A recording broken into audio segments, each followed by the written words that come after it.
Mom, I can't fall asleep no matter how I try. Oh, since you can't fall asleep, how about I read you a bedtime story? I will love that, but what kind of story will it be? It better not be boring. Oh, don't worry, my dear. I promise you that you will love it.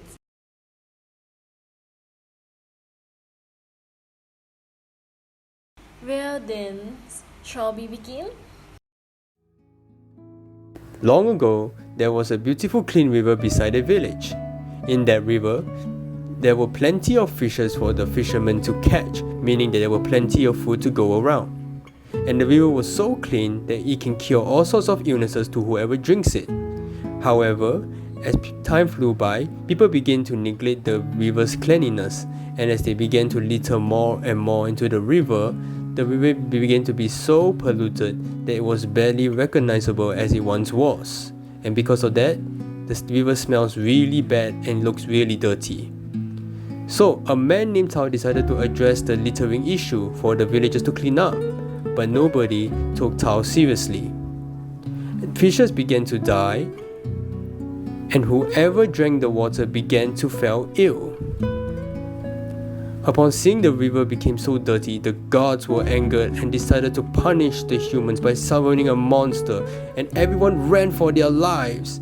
But however, Tao went to clean the river instead of running away, and people soon began to follow his example. They began wearing their nets to fish out the litter, and they began wearing their boats to fish out the litter, and the river got cleaner, and the monster was pleased, and it returned back into a water spirit and returned back into his lake happily ever after. And because of that, the monthly river cleaning has become compulsory for everyone.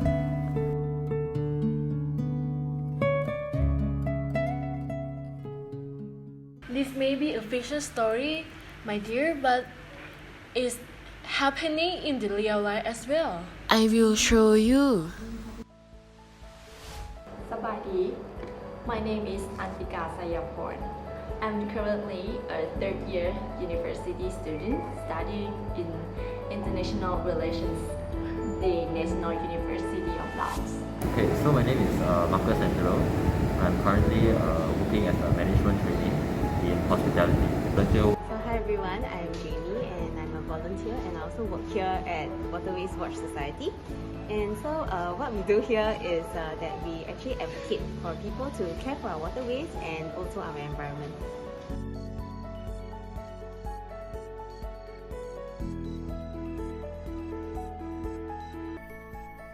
Really difficult to make people believe that our small action is actually affect the environment a lot, and also the mindset of some people. They tend to believe that their action is kind of so small that it cannot be effective to the environment or the. I'll give you an example. For example, like when I go to the store or the convenience store, when I say no thanks for the plastic, they would just say like, just take it. COVID did not really change, okay, very much in the kind of litter that we have found, okay. And what is the amount that we have collected? On our side, we have collected much less, simply because we have less activities. So many of the organizations did not come down to help us to do the litter picking as such. But having said that, okay, the amount of litter that you can find inside the reservoir is still the same, if not worse. Okay, on an average, in the Marina Reservoir itself, for example, okay, every day they will collect about 1 ton of litter.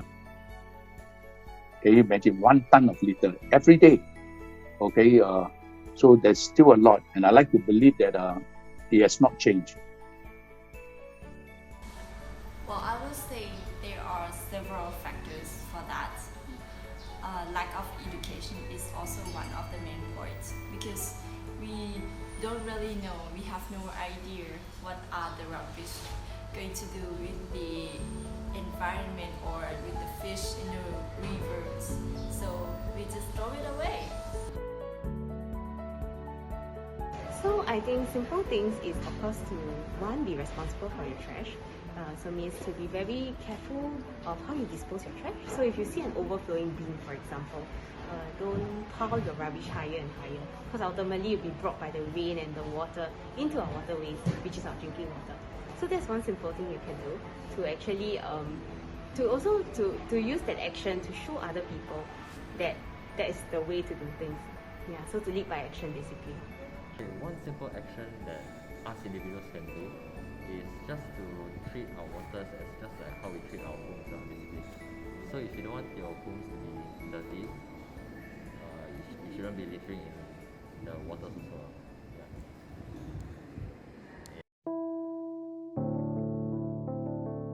So start your first step today.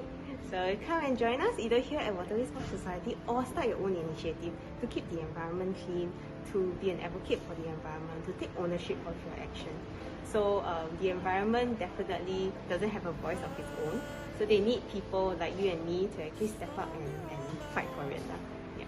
Is to do our part in not littering our waters with our rubbish, and to also be a role models to our future generations, so that it actually helps to build a habit to them of not littering their rubbish as often as how we do it now. And remember, the future of our ocean is in your hands. Yeah, for those who are watching this, I just would like to encourage you to, feel that your action is really something really big actually. Don't just think that it's not going to be a big deal, because you should feel that our environment is actually getting worse. So take your action and choose where those trash gonna be ended up. Not in the river, not in our environment, but somewhere that can be recycled. You can choose.